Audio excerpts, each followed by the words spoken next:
He crossed an ocean for her. She kissed him at the airport. 3 months later, a man died because Suk chose mercy over violence. His empire's collapsing. His associates say he's gone soft. And Desiree just asked the question that'll end them.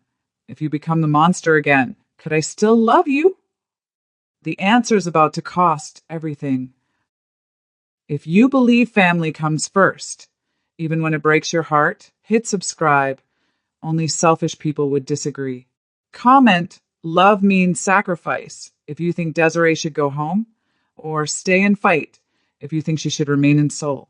Let's see what happens when the universe tests whether their connection is strong enough to survive the ultimate trial. The cafe in Hongdae was exactly as Desiree described. Cozy, warm, filled with university students typing essays and couples sharing pastries. Suk Myung-soo arrived 10 minutes early, ordered 2 Americanos, and sat by the window where she could see him when she walked up. He'd thought about this meeting for 3 weeks, rehearsed what he'd say, how he'd explain the changes he'd been making. The shift toward legitimate business, the reduction in violence, the questions he'd started asking about whether power required cruelty or if that was just habit. Small changes, but real ones. Changes for himself, not for her approval, just like she'd said. 2 p.m. came and went. By 2:15, his coffee was cold. By 2:30, concern replaced anticipation. By 2:45, he was dialing her number. It went straight to voicemail. He tried the constellation. The hostess said Desiree had called in sick 3 days ago and hadn't been back. No explanation, just said she needed time off. Suk's chest tightened with a feeling he barely recognized. Helplessness. He drove to her apartment building, parked illegally, and walked through the small lobby to her floor. When he knocked, silence answered. He knocked again, harder, calling her name. The door next to hers opened.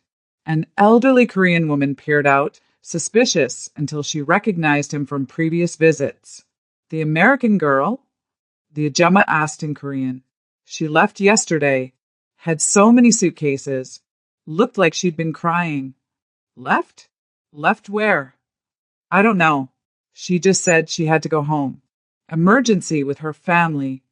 The world tilted slightly. Suk steadied himself against the doorframe, processing. She'd left, gone back to America, without telling him, without saying goodbye, without giving him a chance to help. He returned to his car, numb, and found himself driving aimlessly through Seoul's afternoon traffic. His phone buzzed. A text from an unknown number. Mr. Suk, this is Desiree's coworker Jennifer from the Constellation. She asked me to give you this if you came looking for her. An attachment loaded. A photo of a handwritten note on cafe napkin. Suk, my mother had a stroke. She's in ICU in Atlanta. I have to go. I'm sorry I couldn't meet you today. I'm sorry I didn't call. I'm sorry for a lot of things. I don't know when I'm coming back. Or if I am. I know you'll want to help. Please don't. This is something I have to handle alone, the way I handle everything. It's who I am. Thank you for seeing me. Thank you for trying. Thank you for being honest about what you are, even when the truth was hard. I hope you figure out who you want to be. D. Suk read it 3 times, her words cutting deeper each pass. She was alone in America, facing her mother's possible death, and she'd explicitly asked him not to help. He should respect that, should give her space, should let her handle it her way. But everything in him screamed to act, to use his resources, to make phone calls, to fix this the only way he knew how, through money and power and connections. For the first time in his life, Suk Myung-soo understood what powerlessness actually felt like. If you've ever felt helpless watching someone you care about suffer alone, comment, I understand that pain. Subscribe if you believe Suk should respect her wishes, even when it destroys him. Only selfish, controlling people would force their help on someone who said no. But the question is, can love survive distance, grief, and silence? 3 days passed like 3 years. Suk tried to respect Desiree's wishes. He lasted 48 hours before his control snapped. He made calls, discreet inquiries through his American contacts. Within 6 hours, he knew everything. Desiree's mother, Patricia Coleman, 56, had suffered a severe ischemic stroke. She was at Grady Memorial Hospital in Atlanta. Stable but critical. Long recovery ahead. Medical bills already climbing past what Desiree's insurance would cover. Sook could fix this with a single wire transfer. Could ensure Patricia got the best specialists, the best care, the best chance at recovery. Could remove the financial burden crushing Desiree while she watched her mother fight for life. But Desiree had asked him not to help. He sat in his office, staring at bank transfer forms on his computer screen, cursor hovering over the confirm button. One click and Patricia Coleman's medical bills would disappear. One click and Desiree would know he'd violated her boundaries. One click and he'd prove he was exactly what she feared, a man who couldn't respect her autonomy even when he claimed to care about her. His phone rang. Kim, his lieutenant. Sir, there's a situation. The Nakamura group is pushing into our Itaewon territory. They're saying you've gone soft, that you're distracted. They're testing boundaries. Sook closed his eyes. His empire was fracturing while he obsessed over a woman who'd left him behind. His associates were questioning his strength. His enemies were circling. This was what happened when you let emotion compromise power. Handle it, Sook said quietly. Use the standard protocols. Sir, the standard protocols would mean. I know what they mean. Do it. He hung up, staring at the bank transfer screen. Two worlds pulling him in opposite directions. Desiree asking him to be better. His organization demanding he be ruthless. He couldn't be both. The cursor hovered, trembled. He closed the laptop without transferring the money. Then he booked a flight to Atlanta. 23 hours later, Sook Myung-soo stood outside Grady Memorial Hospital, jet-lagged and uncertain. He'd crossed an ocean to reach someone who'd explicitly asked him to stay away. He'd abandoned his business during a critical power struggle to chase a woman who'd made it clear their worlds couldn't coexist. It was the most irrational thing he'd ever done. It felt like the only choice that mattered. He found her in the ICU waiting room at 3 a.m., curled in a plastic chair, asleep in yesterday's clothes. Her natural hair was pulled back messily. No makeup. Dark circles under her eyes. She looked exhausted and beautiful and absolutely alone. Sook stood there for a long moment just watching her breathe, memorizing the curve of her cheek, the way her hand tucked under her face like a child seeking comfort. When her eyes opened, she stared at him for several seconds, expressions cycling through confusion, disbelief, and something that might have been relief before settling on anger. What are you doing here? I told you not to help. I specifically said, I'm not here to help. The lie came out smooth. I'm here to be present. There's a difference. Desiree sat up, slowly processing. You flew to Atlanta to what? Sit in a hospital waiting room. Yes. That's insane. Probably. Sit, you can't just, her voice cracked. You can't cross the world because I'm having a hard time. That's not how this works. How does it work, then? Tell me the rules, and I'll follow them. The rules are you respect my boundaries. The rules are when I say I need to handle something alone. You trust me to handle it. I do trust you. He moved closer, careful, like approaching something wounded. But trust doesn't mean abandoning someone in their darkest moment just because they're too proud to ask for help. It's not pride. She stopped, tears finally spilling over. It's survival. I learned a long time ago that depending on people gives them power to hurt you. And I can't. I can't afford to be weak right now. My mother needs me to be strong. Accepting help isn't weakness. It is when the help comes with conditions I can't meet. Now they'd reached it. The real fear beneath her anger. What conditions do you think I have? Sook asked quietly. that I'll owe you, that this creates a debt I'll have to repay, that you'll use this crisis to bind me to you when I'm too vulnerable to resist. Her voice was raw with exhausted honesty. That's how powerful men operate. That's what Marcus did. That's what my father did before he left. Create dependency, then exploit it. The comparison stung, but Sook understood. Her past had taught her that help always came with hidden prices. I transferred no money, he said. I made no calls to your mother's doctors. I didn't use my connections to get her better care. I simply flew here and sat in this waiting room because I couldn't bear the thought of you facing this alone. If you want me to leave right now, I'll leave. No conditions, no debt. Just let me be here with you until you tell me to go. Desiree stared at him, searching for the trap, the angle, the manipulation. She found none. My mother's stable, she said, finally, voice breaking. But the damage was severe. She'll need months of physical therapy, maybe years. The medical bills are already astronomical. I'm going to have to stay here, work here, help her recover. I can't go back to Seoul. I can't go back to my life there. Everything I built is just gone. Then build something new here. With what? I use my savings to fly home. I'll have to find work immediately just to cover rent and help with mom's care. I'll be starting over from nothing again in a city where I have no connections and... Desiree. He knelt in front of her chair, meeting her eyes at level. You won't be starting from nothing. You'll have your experience, your competence, your fluent Korean, your hospitality expertise. Those things don't disappear because you changed countries. And I'll have you? She asked, the question barbed with skepticism. The Korean Mafia boss is going to move to Atlanta and help me rebuild. The absurdity should have made him laugh. Instead, he considered it seriously. I have business in America, he said slowly. Legitimate business I've been developing.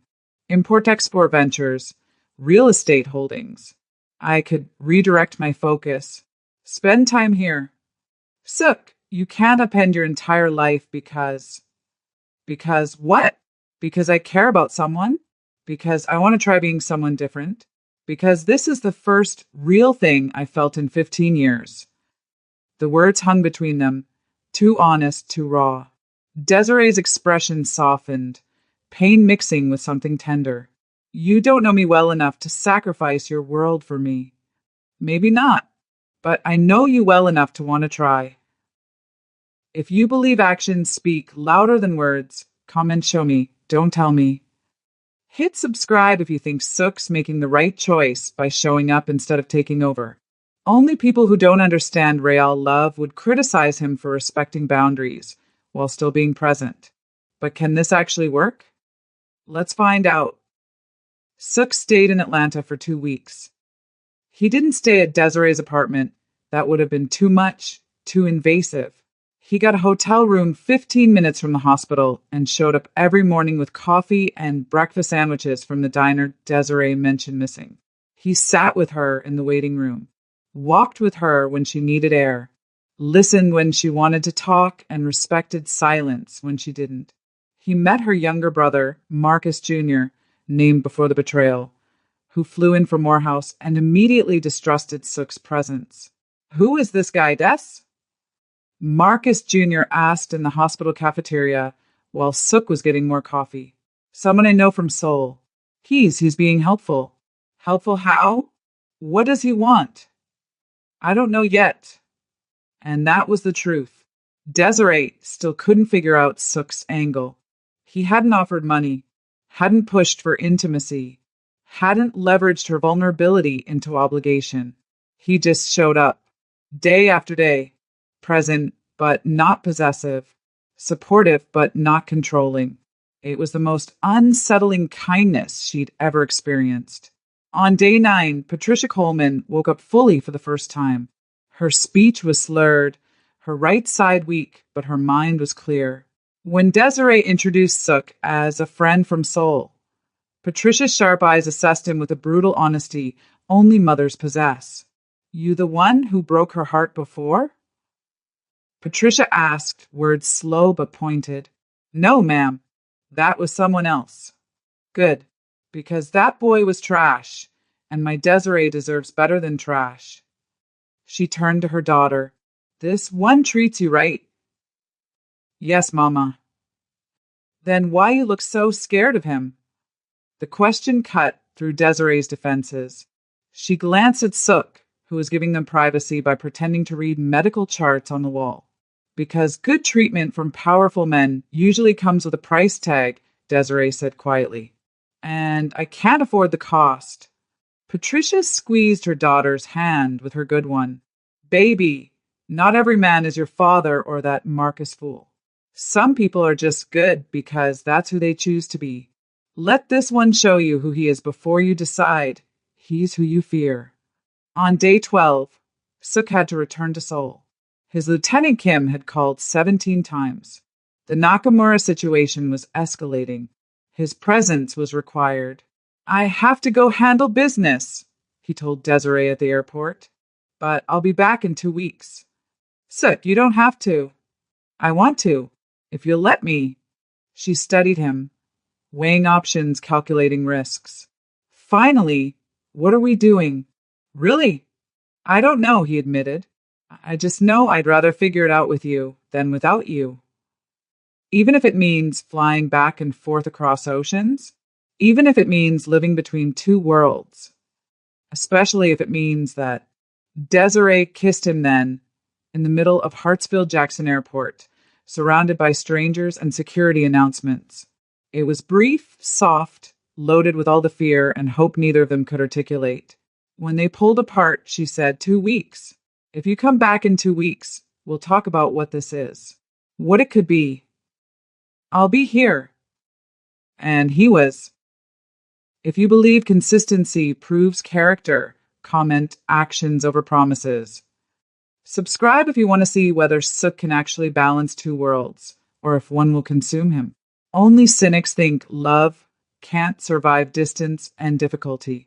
The real question is, what happens when his dark world collides with her fresh start? For 3 months, they existed in impossible balance. Sook spent 2 weeks in Seoul handling business, then 2 weeks in Atlanta being present for Desiree's life.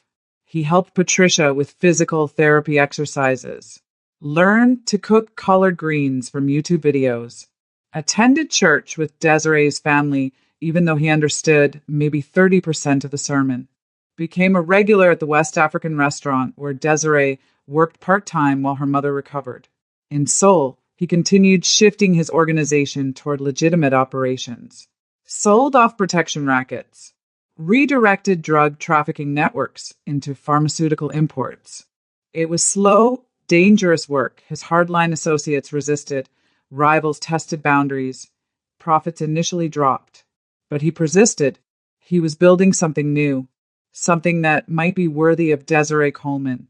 She saw the changes, the way he answered late-night calls with exhaustion instead of coldness, the way he talked about phasing out violent operations instead of expanding them, the way he seemed lighter in Atlanta than Seoul, like he could breathe here in ways he couldn't there. You're happier here, she observed one night over her mother's famous gumbo. I'm happier with you, he corrected. Geography is secondary, but you can't keep living in two places forever. Eventually, you'll have to choose. What if I choose both? That's not sustainable. Your business is in Seoul. Your power is there. Everything you've built is exactly what I'm trying to rebuild into something better. Something that doesn't require my constant presence. Something I can eventually walk away from. Desiree set down her spoon, staring. You'd leave the organization? Completely? Not tomorrow. Maybe not for years. But eventually? Yes. I'd leave. For what? For architecture. For the life I wanted before my brother died. For the possibility of being someone whose hands build instead of destroy. Sook, that's impossible? Naive? Too late. He smiled sadly. Probably all three. But you made me want impossible things, Desiree. You made me believe I could be more than my worst choices. Before she could respond, his phone erupted with calls. All from Kim, all marked urgent. Suk answered, and Desiree watched his expression shift from soft to stone. The Mafia boss resurfacing through the architect dreamer. He spoke in rapid Korean, too fast for Desiree to follow completely, but she caught keywords. Nakamura. Territory. Violence. Retaliation required. When he hung up, the lightness was gone. I have to go back, he said quietly. Tonight. There's been an incident. If I don't respond, we'll lose everything I've been trying to protect. What kind of incident? The kind where people die if I make the wrong choice. This was it. The moment where his two worlds couldn't coexist. Where the darkness of soul demanded he abandon the light he'd found in Atlanta. Desiree felt her heart crack. So you're choosing. I'm choosing to handle my responsibilities. Then I'm coming back. And if you can't, if this escalates into something that requires the old you, the violent, ruthless version, what then? Suk stood, already mentally shifting into the role he'd been trying to shed. Then I'll do what's necessary, and I'll live with the consequences. Even if the consequence is losing me. The question stopped him. He turned back, and Desiree saw the war in his eyes. Duty versus desire, power versus peace. I don't want to lose you, he said finally. But I also can't let innocent people die because I'm prioritizing my personal happiness over their safety. The organization protects people, Desiree. Families. Workers. Communities. If I abandon them to chase redemption, I'm not being better. I'm being selfish. He was right, and she hated it. Then go, she said, voice breaking. Go be who you need to be. But Suk. She waited until he met her eyes. When you come back, if you come back, I need to know who's returning. The man I've been falling for, or the monster you're trying to outrun. What if they're the same person?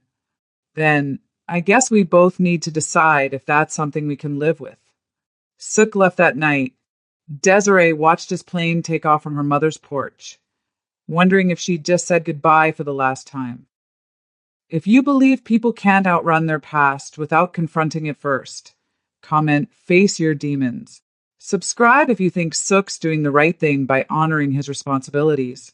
Only people who've never had to choose between duty and desire would judge him. But the question remains, can he handle this crisis without becoming the monster again? Let's find out if redemption survives real-world consequences. Seoul welcomed Suk Myung-soo back with blood and fire. The Nakamura Group had attacked 3 of his legitimate businesses, a restaurant, a real estate office, a shipping warehouse. No deaths yet, but the message was clear. Show strength or lose everything. His associates wanted war. Traditional war. The kind that ended with bodies and territory secured through fear. Suk stood in his office, looking out at Seoul's glittering skyline, and made a choice that would either save his soul or destroy his empire. No retaliation, he said. Kim's jaw dropped. Sir, if we don't respond. We respond, just not with violence. We use legal channels. We expose their illegal operations to the authorities we don't control. We leverage our legitimate business connections to isolate them economically. We make it more expensive for them to fight us than to negotiate.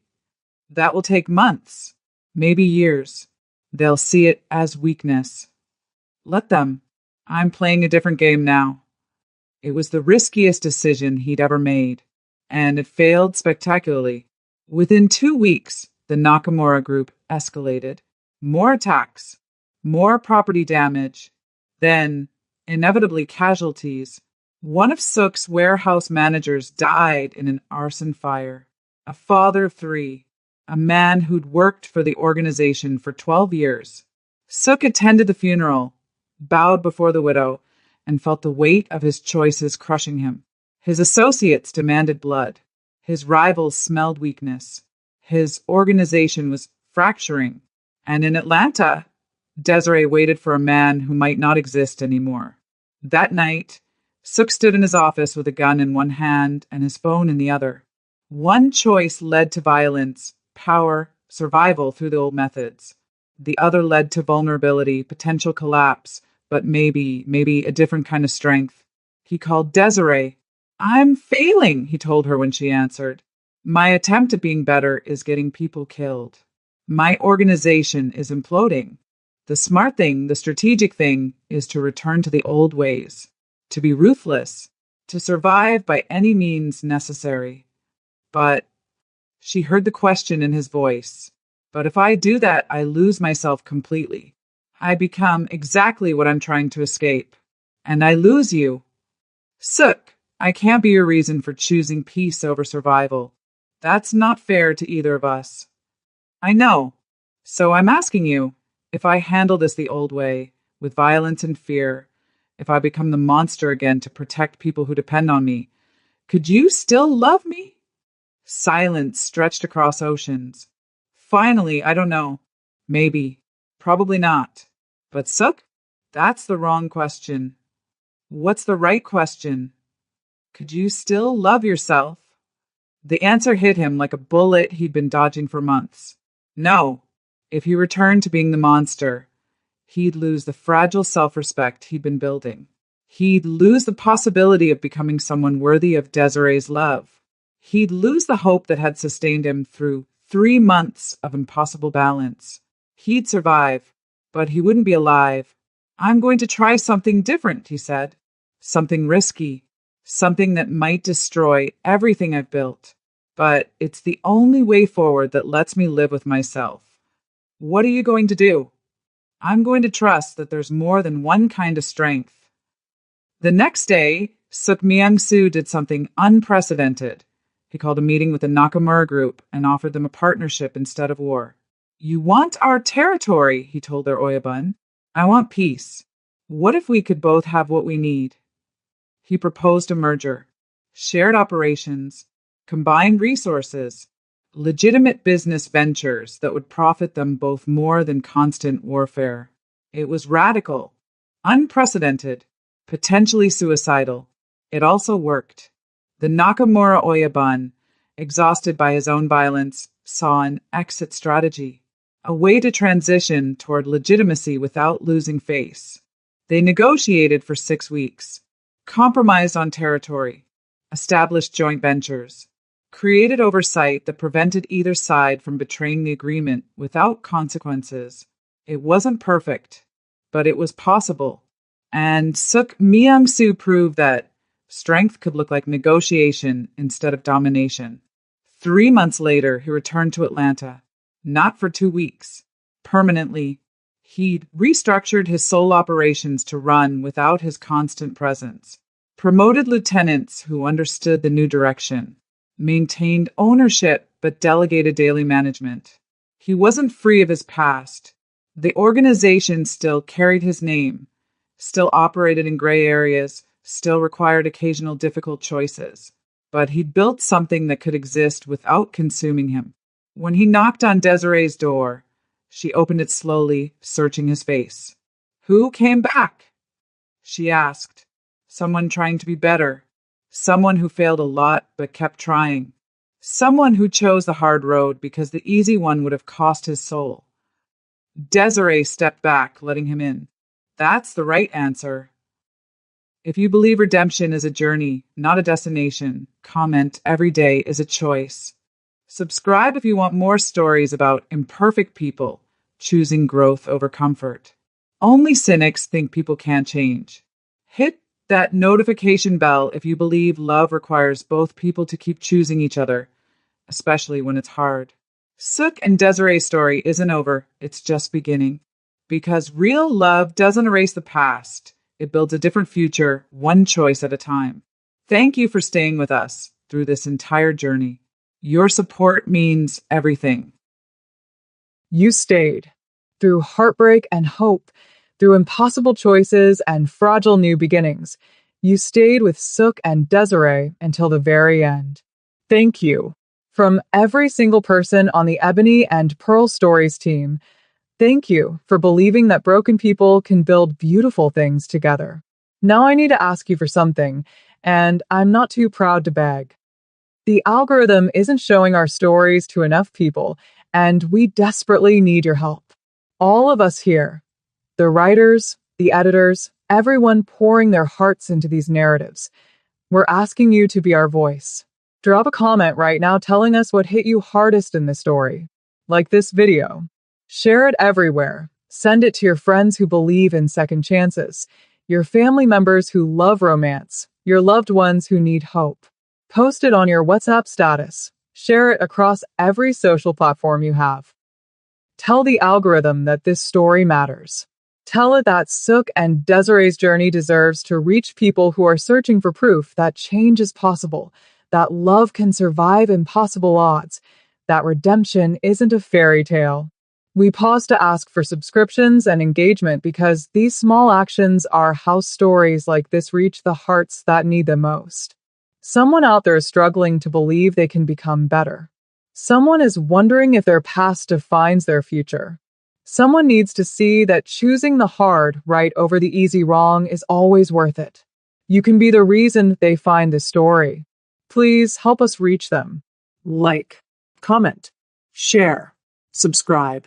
Be part of something bigger than just entertainment. Be part of hope. Thank you for everything you've already given us by watching.